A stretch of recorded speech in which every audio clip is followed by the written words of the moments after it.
pátek 11. prosince jsme v naší motolské nemocnici spustili benefitní portál pro zaměstnance a všichni, kdo se zaregistrovali pod svým přiděleným heslem do 14.12. 14 hodin, byli zařazeni do slosování o tablet Lenovo.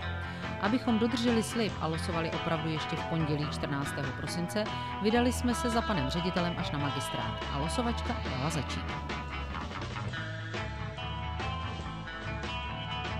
Losujeme řád stovek, to znamená, bude tam 6 číslic.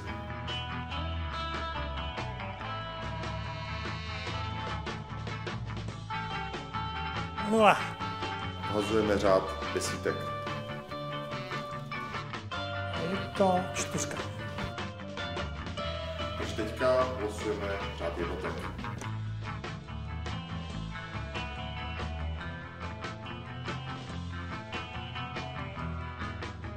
A je to číslo 7, takže výsledné číslo je 47.